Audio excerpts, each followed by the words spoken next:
Thank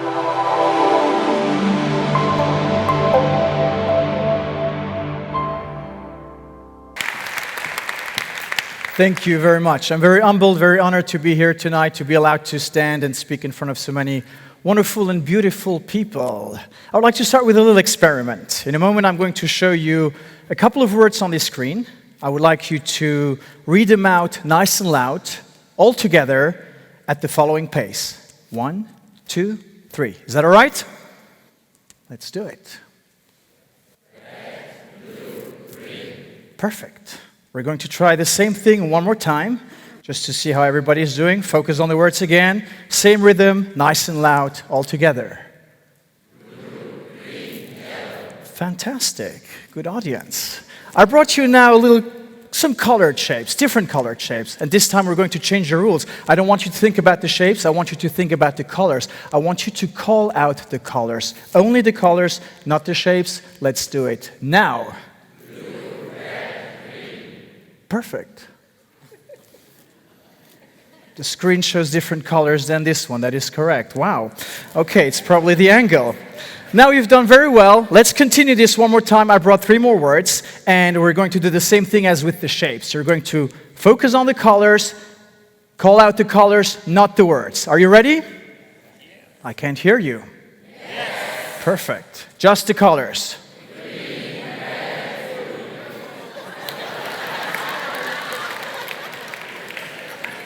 I think we're going to try that one more time, all right? Are you ready? Okay. Fantastic. I see that we're almost all in unison. Now you're probably wondering why you're doing this test, right? Ask me, why are we doing this test? Because it's fun. This test was devised in 1935 by an American psychologist called J. Ridley Stroop. It's called the Stroop effect experiment, and he used it in his research for cognition and interference. Some of you did great, some of you did not that great. Who cares? What is relevant to me is that this experiment shows us how unique our minds are, how everybody reacted or experienced what we saw on this screen differently. In fact, if you ask 100 people what a great life looks like or feels like, you'll probably get 100 different answers. I was 12 years old when I caught my first conscious glimpse of how my mind works. Very weird. It was arts class. During that specific lesson, our teacher was openly evaluating our assignments. She was very stylish, she was passionate about art, and she was demanding. So she was looking at our ink art, because that's what we were studying, and even though I still believe that Mr. Rorschach would have been proud of some of our works, she was less than impressed. At some point during the class, she asked us, who knows what symmetry is? The words materialized, the image just took shape, and I raised my hand right away. And Mrs. Mersch, that was her name, looked into my eyes with her ice blue eyes. I was frozen, and I'm like, I know what it is, but I can't explain it. I know it's not this, but it's this. The entire class laughed, she smiled, and nodded. Fast forward 3 years. German class, we're reading Friedrich Dürrenmatt's The Judge and His Hangman. Mr. Putt, our teacher, asked us if we could identify the moment in the book that will lead up to the denouement. Same thing, the bullet, the scent, the shiver. I raise my arm, a voice comes out of me. Page 19, 3rd line from the bottom. The class laughed again. Mr. Putt did not smile. He was furious, but I was right. The coolest incident happened no later than a couple of months ago. The wonderful American journalist, writer, and magician Chloe Olwitz came to see my show Imaginarium in Las Vegas, and she wrote an article about the show afterwards. And I would like to share this short paragraph with you. The stories that branch out from that themed trunk are so stylistically diverse that they should not make sense. Layered atop the familiar is a mix of stranger influence, the salt and sweat of a Cancan music hall, the glitz of a blue and yellow big top, the seduction of a Moroccan riad, and a sadistic accent I've started to affectionately refer to as a German bondage sex dungeon. All sharp angles and leather straps. I know. Mostly by my own fault in naming them, the individual elements seem at odds, even in conflict. But as much as they shouldn't have worked, Imaginarium was transporting, I apologize. And this brings us to my condition. I've always known that I was different. I never really fit in. My senses are a perpetual vortex. Just take Modest Mussorgsky's pictures at an exhibition on steroids. To this day, I still cannot explain properly my condition, but I finally know its name. It's called synesthesia. Synesthesia is a neurological phenomenon in which the brain links a person's senses in a rare manner, prompting unusual sensory responses to stimuli. I found out about it when I was 19 years old, and it all makes sense. No pun intended. The images, the sounds, the connections, the rhythms. I also discovered that I was not alone. We have some people right here that match the profile. We have Vincent van Gogh, Duke Ellington, Vladimir Nabokov, Nikolai Rimsky-Korsakov, Franz Liszt, Pharrell Williams. Now raise your hand if you're familiar with what I'm just talking about. All right, that's a few people. Raise your hands if you are actually experiencing what I'm talking about. Fantastic, we are not alone. I discovered a very fundamental thing about my life back then. It's okay to be different. It's okay not to fit. What I long considered to be a curse turned out to be an instrument, an asset, a gift that allows me to use my voice, my point of view, to make a difference around me. Now, what is your voice? What is your point of view? How do you see or feel the world? What does a great life look like to you? Dig deep into your souls. Explore its many facets. Find your own answers. After all we can offer our fellow human beings is how we see the world. Now imagine, or have you ever wondered, the odds of being born in this specific time, place, and circumstances? Now just raise your hands if you do know the odds. Nobody. All right. The odds, or the commonly agreed upon number, is 1 in 400 trillion. Think about it. You're not here by mistake. Or maybe some of us are. But if there's just one reason that you're supposed to be here, it's because you have something unique to say. 1 in 400 trillion, to me, is pretty unique. And I even believe that people want to hear it. So just tell them. I am lost.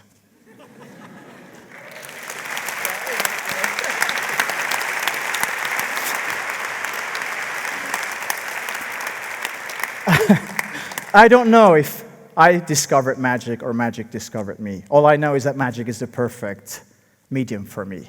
What better way for me to talk about life, death, resurrection, and many other mysteries in a way that combines light, sound, sets, movement, storytelling, and creates a unique sensory and immersive experience for my audiences. I've performed for millions of people all around the world, and I could not begin to tell you how satisfying this has been. And I don't mean the applause. I don't mean the glamour, the jet setting, even the money. By the way, Seth, I want my $50 back.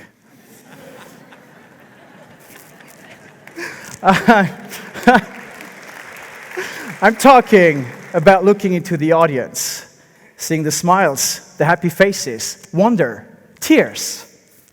I'm talking about this. David, I am Janelle from the 4 p.m. show tonight that happened 2 years ago during Christmas. We want to say thank you. Our son was diagnosed with familial dysautonomia, a progressive and life-ending illness in which the nervous and autonomic system starts to fail. He also has epilepsy and is a hemophiliac.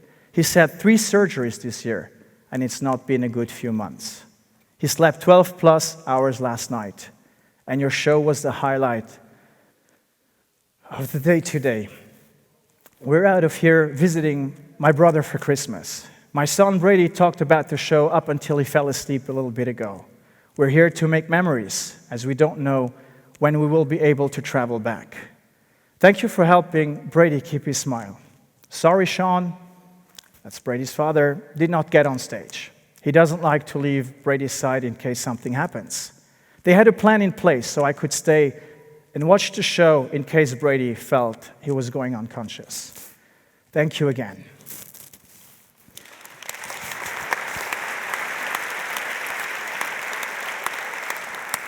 I stayed in touch with Janelle, and I actually wrote to her yesterday to ask if I was allowed to use the message that she sent me. And Brady has been sleeping 18 plus hours lately. When I started doing magic, all I cared about was performing. People noticed me. I existed. And then I started thinking about fame, fortune, and everything that goes with it. And I'm pretty sure I just sounded like Freddie Mercury. But I never expected people to care that much. I never expected to have such an impact that people would feel compelled to tell me. The thing is, we all have this ability to transport people. We all have this ability to touch people in one way or another. What inspires you? What drives you? What energizes you? How does your job express your personal values? Is there anything in your personal talent or touch that can make a difference around you? How can you make people's lives better? And don't forget, there's only so many tomorrows. I would like to do one more experiment. I will ask or throw this little piece of paper into the audience, and whoever catches it will join me on stage. Is that all right? Okay. Wherever it lands, whoever catches it, perfect. Let's give her a big round of applause. Join me right here. The steps are over there. What is your name? Elisa. Elisa. Applause for Elisa, ladies and gentlemen.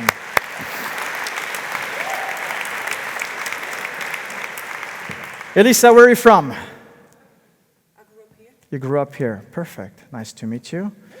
Nice Hello, to meet enchanté. Please join me. Elisa, I have a glass, I have a lock, and I have a couple of keys. I'm going to ask you to check out the keys because one of the keys opens the lock, the others don't. Before you do that, I have one question. Do you have a favorite color? Yes. Which one is it?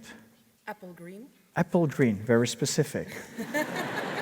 That tells me something about you, and I think we may be able to work with that. Elisa, please take the keys, put them in the lock, and try to open the lock. As I said, only one key opens the lock, the rest does not. Put it in the glass, please, the ones that do not work. Key number 2. No. Key number 3. Key number 4. No? Key number 5. Thanks. My pleasure. Keep it open. Show everyone. The lock is open. I'm going to take the key away, Elisa. We're going to throw it into the glass. Please mix the glass. I want the keys to be completely mixed. I'm going to reclose this lock. This lock, ladies and gentlemen, could represent anything, but today we're going to imagine that it represents our dreams, our goals, our ideals, our values. Elisa, would you like to continue participating with me, or shall we ask someone else to join us on stage? It's your choice. You can stay? Perfect. Then come in the center. I want everybody to see you. Yes, you're very kind and she deserves it. You're great. Elisa, apple green. I have a lot of things going on in my head when I hear that color. There's 5 keys. Yeah. Each key could represent anything. We've just talked about going into ourselves, exploring who we are, finding out our values, our gifts, our talents, maybe our weaknesses. Have you ever done that study before? Partially. Partially, good. So now we're going to do a crash course, like learning Japanese in 30 seconds. We're going to do the same thing. One of these keys opens the glass. I'm going to take it. I'm going to mix the keys one more time. And you're going to follow your instinct, to follow you. You're going to grab inside and just take one key. Whichever key you want, it's your choice. I do not want to influence you.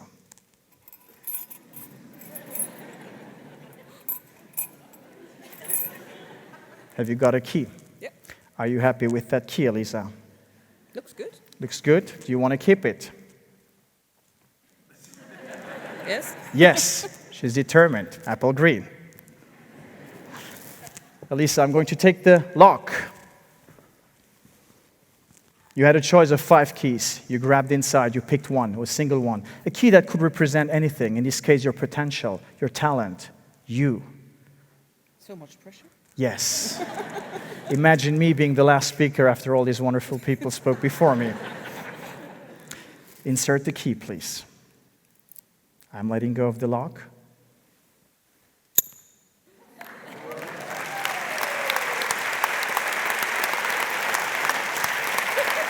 Big round of applause for Elisa! Thank you very much. You may return to your seat.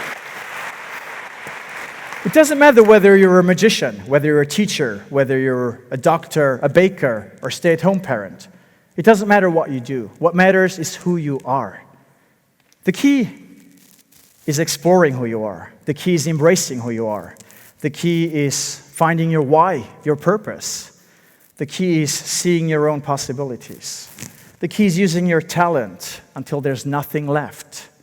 The key is doing one small, meaningful action every day. The key is lifting others up. The key is never giving up. The key is not letting doubt or negativity get to you. The key is giving something beautiful to the world. The key is leaving the world better than you found it. The key is leaving something behind. The key is within you. Thank you.